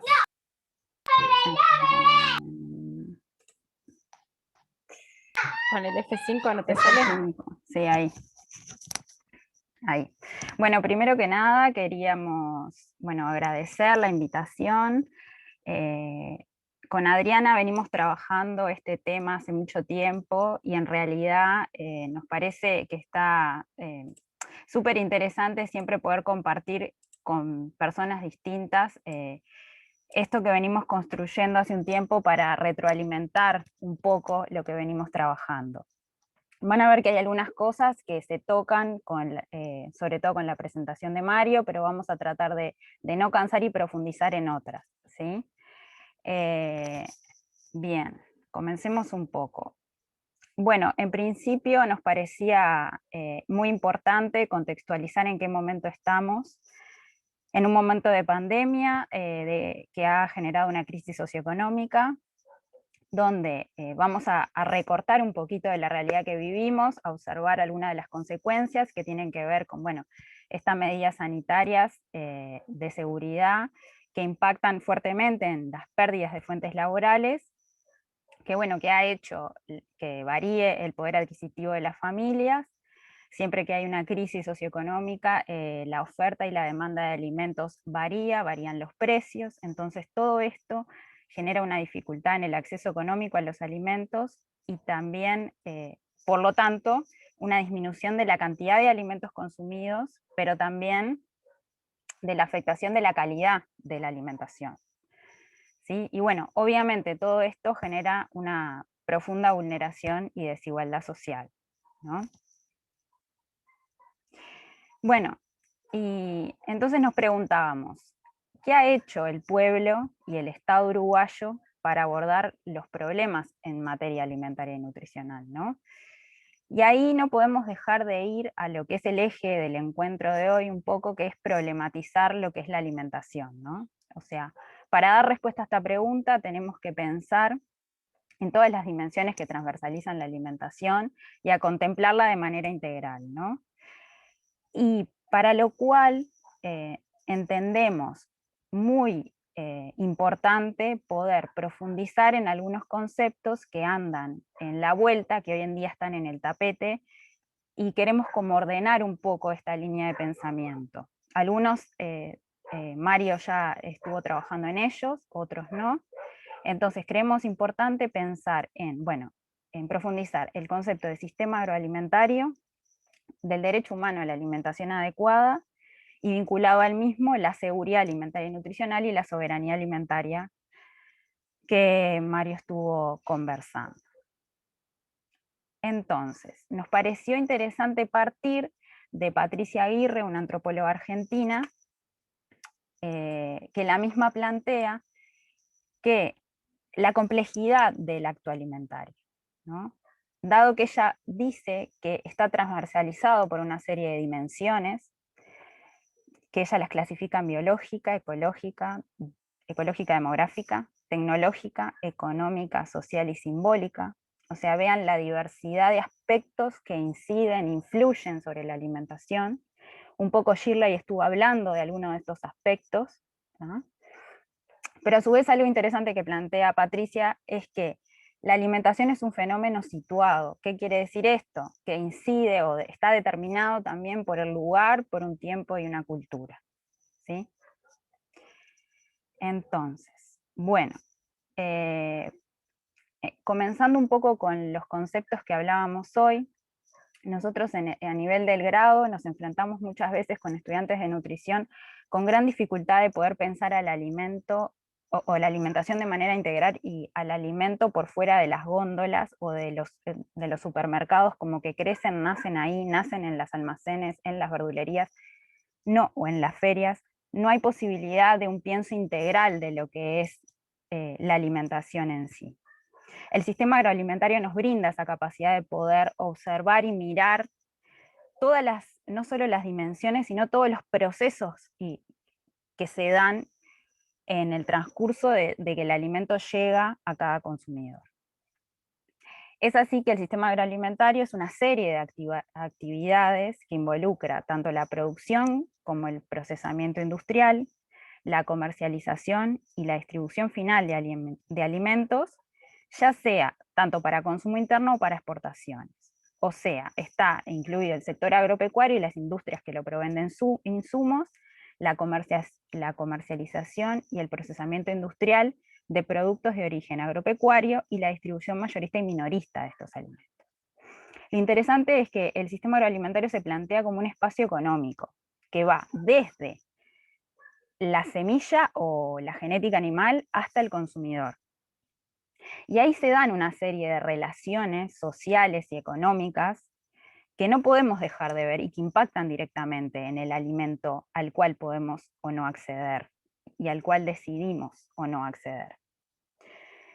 Y lo importante también es pensar en que el sistema agroalimentario como sistema en sí mismo, que ya no es cadena alimentaria como se entendía antes, ¿sí?, sino que es mucho más complejo porque está asociado a muchos otros sistemas que tienen que ver, por ejemplo, el sistema educativo y científico-tecnológico, es decir, cómo estamos formando a los técnicos, cómo se forman los nutricionistas, los agrónomos, etcétera, para mejorar lo que es la visión de la alimentación o lo que es la producción de alimentos, el desarrollo científico y tecnológico, que no tiene que ver con la industrialización solamente, sino que tiene que ver también con una concepción que puede ser mejorar la producción para el cuidado del ambiente, ¿no?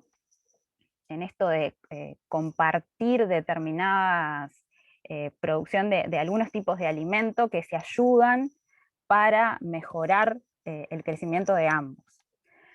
Bueno, otros sistemas que están asociados al sistema agroalimentario es el sistema de financiamiento, los procesos de comercialización, los procesos de regulación. Fíjense que en Uruguay acabamos de vivir, para ejemplificar un poco con la unidad agroalimentaria, hay cambios en nuestro sistema agroalimentario. Hay cambios que impactan directamente. A ver, no está ubicado en el mismo lugar, hay algunos intermediarios y productores que se tienen que trasladar o mucho más o mucho menos dependiendo de dónde vivían, eso impacta directamente. Para que tengan una idea de que el sistema agroalimentario no es algo estático. A su vez, Mario mostraba el mapa de Uruguay en diferentes momentos.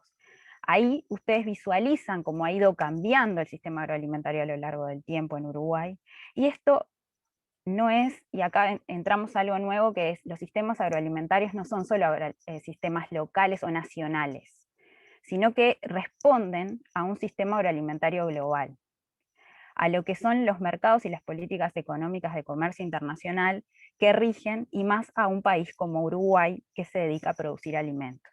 Entonces, tenemos que pensar a los sistemas agroalimentarios nacionales vinculados al global y directamente dependientes. Bien, ahora, complejizando aún más, la alimentación es definida como un derecho humano. Bueno, ustedes saben que en 1948, en la Declaración Universal de los Derechos Humanos, se define a la alimentación, entre otros derechos, lo cual hace que a través del Pacto Internacional de Derechos Económicos, Sociales y Culturales, se le obligue, la Organización de las Naciones Unidas, obliga a los países parte, del cual Uruguay es, a establecer estrategias legislativas o en sus constituciones que garanticen el cumplimiento de los derechos.